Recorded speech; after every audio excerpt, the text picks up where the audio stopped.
My name was Jasmina, an orphan adopted by the Thorn family, a wolfless omega, the weakest member of this territory. Before dinner, I was feeding the horses in the stable. It was the work I had been assigned to do ever since I was little. Jasmina, go change into something presentable. It's the full moon ceremony tonight. Don't embarrass the Thorn name. She turned and left, not even waiting for my answer. Moon goddess, if you truly exist this year, could you give me a wolf? Even the weakest one. I didn't know it then, but this night would destroy me. On my way to the altar, I stopped by Jackson's chamber to call him. I had a crush on my foster brother Jackson since I was 14. He never really looked at me, but tonight, maybe fate would be on my side. Jackson, the ceremony is about to hear. The wolfless Jasmina, come to watch? Jasmina? What are you doing here? I came to call you for the ceremony. I don't need you to remind me. Go. I stood in the empty corridor. A candle behind me went out.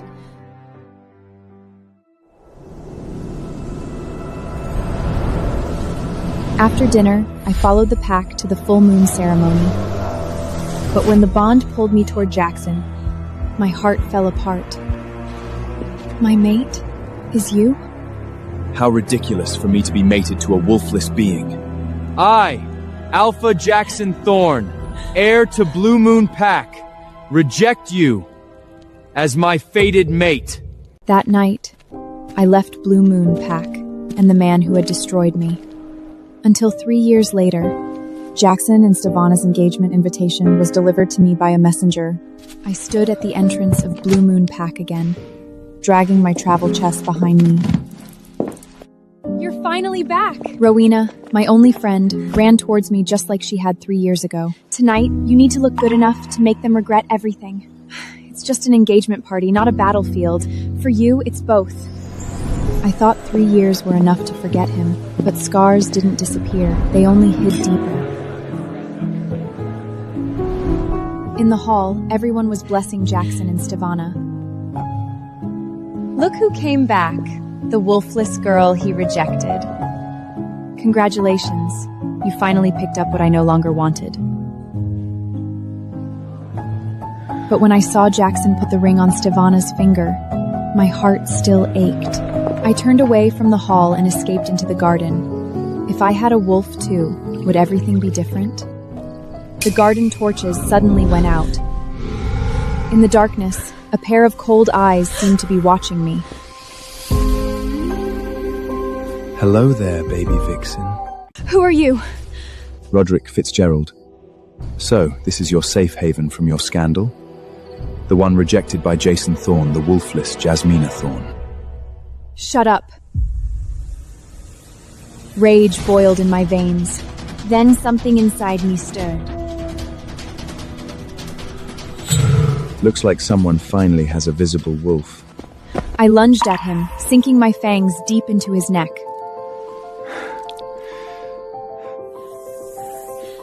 It was only later that I realized what he had said.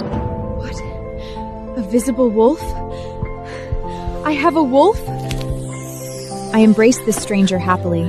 Rowena stood at the garden entrance with a glass in her hand, her eyes wider than the glass. Do you know who he is? He's Roderick Fitzgerald, Alpha of the Lycans! My heart dropped. I had just bitten a Lycan Alpha. I came back into the hall. Jackson's gaze was already pinned on me. Roderick returned too. He stood by the fireplace, speaking to another woman as if nothing happened. Stop staring. Come play around and get your mind off him. Dice game on the table. No backing out. When it was my turn, Doria smiled wickedly. Without a doubt, I lost. The loser either begs Jackson to take back his rejection or kisses a random stranger. Beg Jackson? Never. I could feel Jackson watching me, so I walked toward the most dangerous man by the fireplace. Excuse me. I rose on my tiptoes, wrapped my arms around Roderick's neck, and kissed him in front of everyone. I meant to pull away at once, but Roderick caught my waist and pulled me back into his arms. You started this, baby vixen. Who the hell do you think you're messing with? Jackson stormed over. Roderick stepped in front of me, his eyes cold enough to kill. She's not yours anymore. In that moment, I suddenly sobered up. Roderick could return to his territory and walk away from everything, but I would stay here and become the new joke. Let me go, Roderick. What do you want? A one-night stand, then leave me here? Roderick's hand stilled. He let me go, and the amusement in his eyes vanished. Roderick hadn't come to Blue Moon Pack only for the engagement party. He was also here to renew the peace treaty with my foster father. The Lycans were too powerful. If the treaty failed, Blue Moon Pack wouldn't survive a war. Jasmina Thorne. I want her as part of the peace treaty. Are you insane? We're not handing her over to you! Sign the treaty, or my pack declares war on you. You won't survive 3 days. My foster father's hand shook as he signed. Jackson lunged at Roderick, who caught him by the throat with one hand and pinned him to the wall. I watched the Jackson's feet leave the floor, his face turning red. Please, Roderick, don't hurt him. Roderick let go, then he turned to me. Sign it. My hand trembled, but I signed. I had just sold myself to a man. That night, my foster mother came to my room. Jasmina, I have a plan. You don't have to go with me.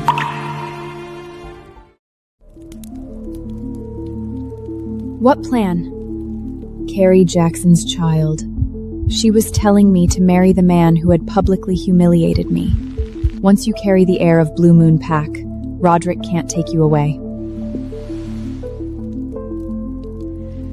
I'm saving you and I'm saving this pack. But all I heard was one word, use. She gave me one night to think it over, then left. But that same night, Roderick Fitzgerald broke into my chamber. How dare you, climbing through my window!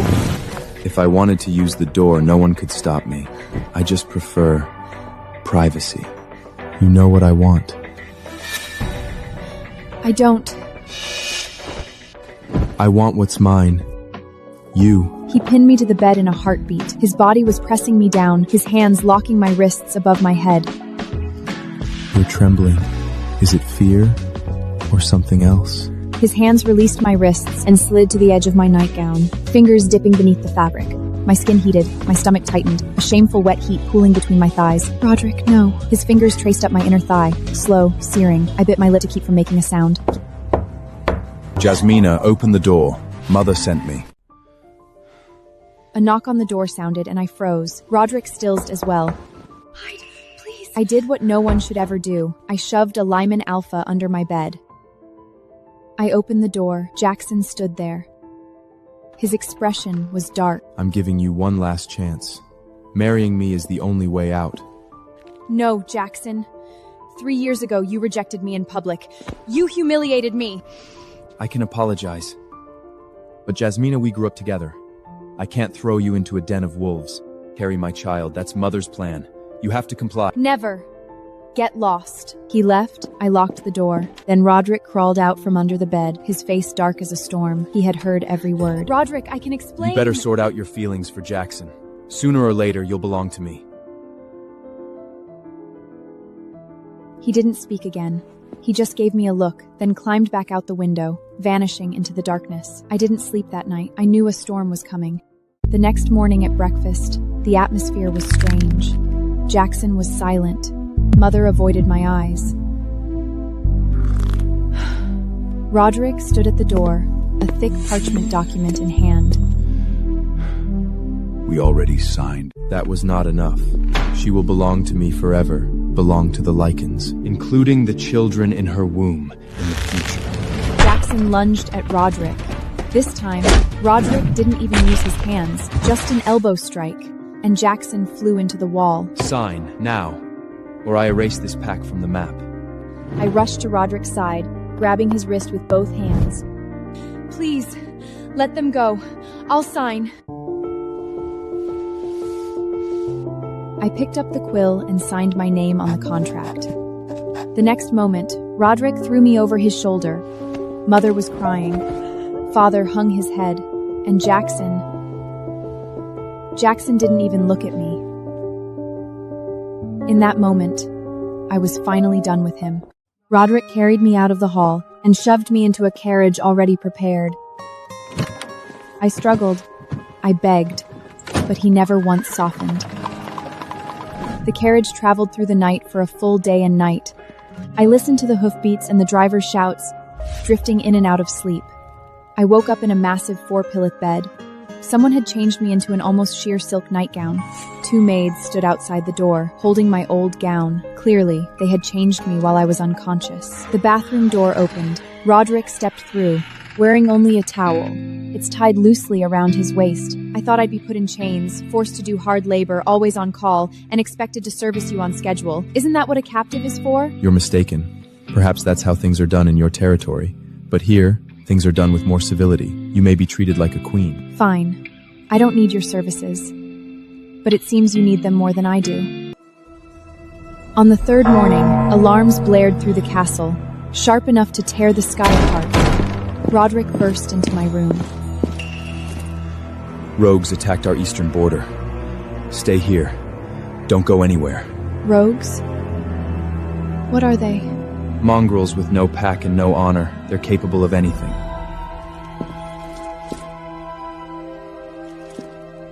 Don't make me worry about you.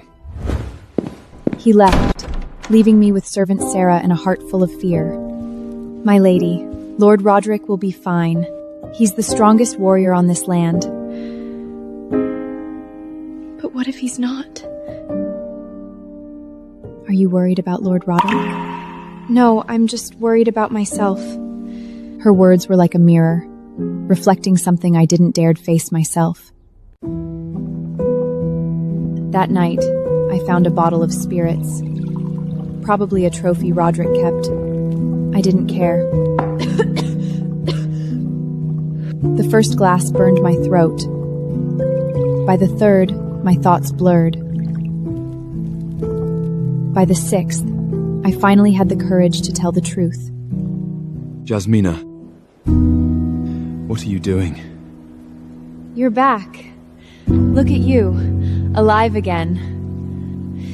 Great Roderick Fitzgerald, always fine. You're drunk. No, I'm not! I'm not drunk!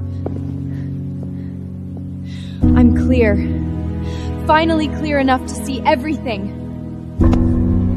I'm not her. I'm not Stevena. I'm not anyone's replacement. Do you hear me? His face froze instantly. I had poked at something very real. But you know what? Even so.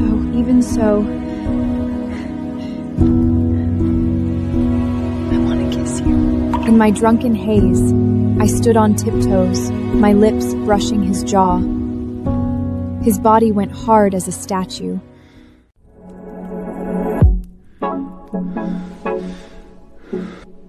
I thought he would kiss me. I could feel every muscle in his body coiling tight. No. Not like this. Not when she was drunk and didn't know what she was doing. Wrath, enough. She doesn't belong to you today. Who are you talking to? My wolf. He's going crazy. Because of you. He picked me up and laid me on the bed, his movements gentler than those of the warrior who had fought bloody battles at the border. Sleep, little one. We'll talk when you're sober. Don't go. Don't leave me.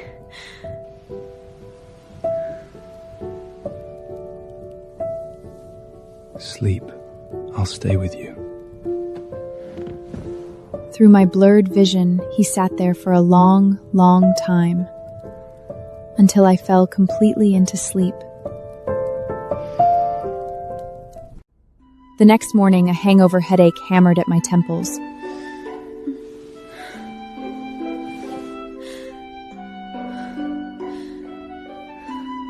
Roderick stood by the window.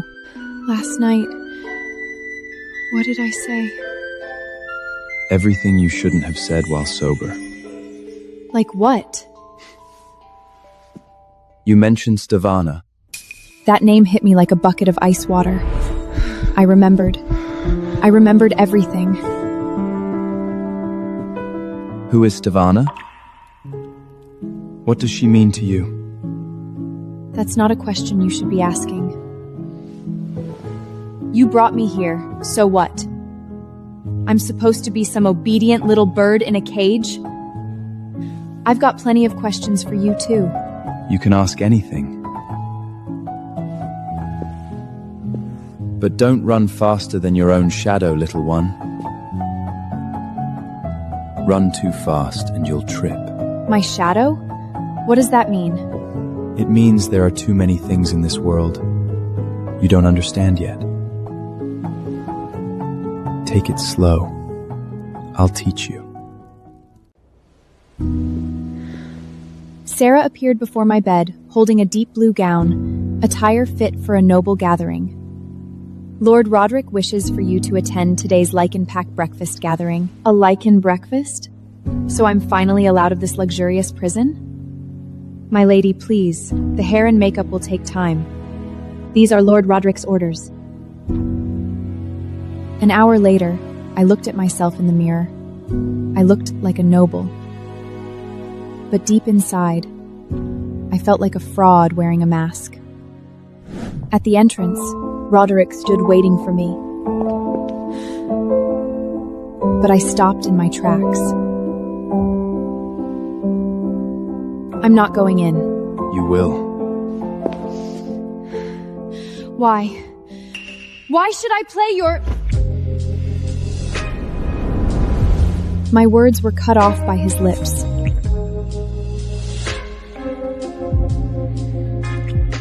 Because you are mine. Now, take my hand and walk in. The banquet hall was packed with the elite of the Lichen Pack.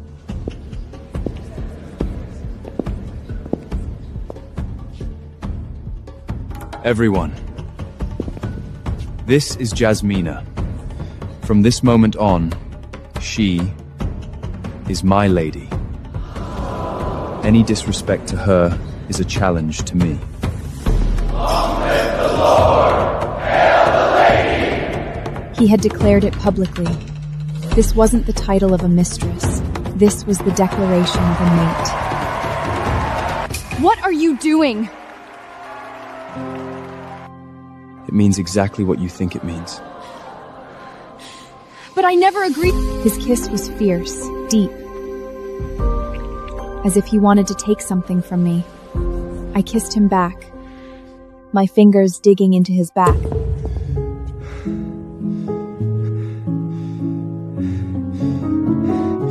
Stop, Jasmina. We have to stop. Again? You're pushing me away again? I need you to be mine, not as a forced captive,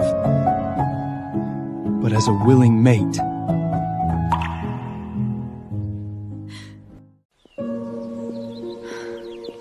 After the breakfast gathering, I became the center of everyone's attention. To catch my breath, I slipped into the castle gardens, but I soon found myself lost. Lost, aren't you, poor little thing? I turned around.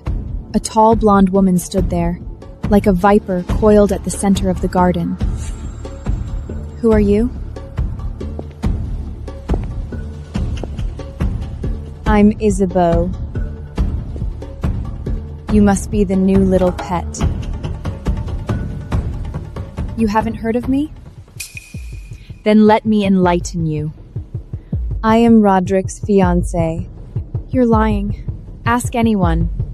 The entire pack knows. You're just his new toy, darling. Once he's done playing, you'll be discarded. Just like all the others before you. Isabeau's smile was elegant and deadly.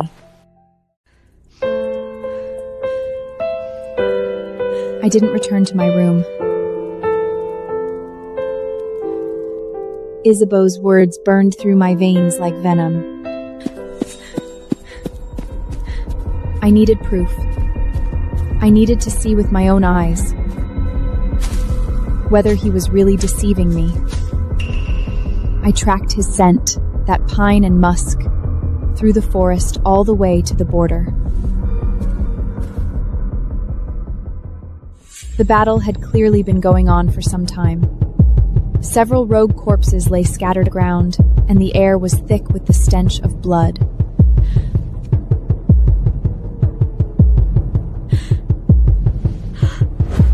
Then I saw him, but not in human form.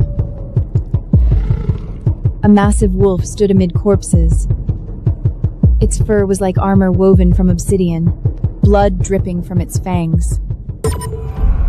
Rogues lunged at him one after another, and he tore through them with his claws as easily as ripping paper.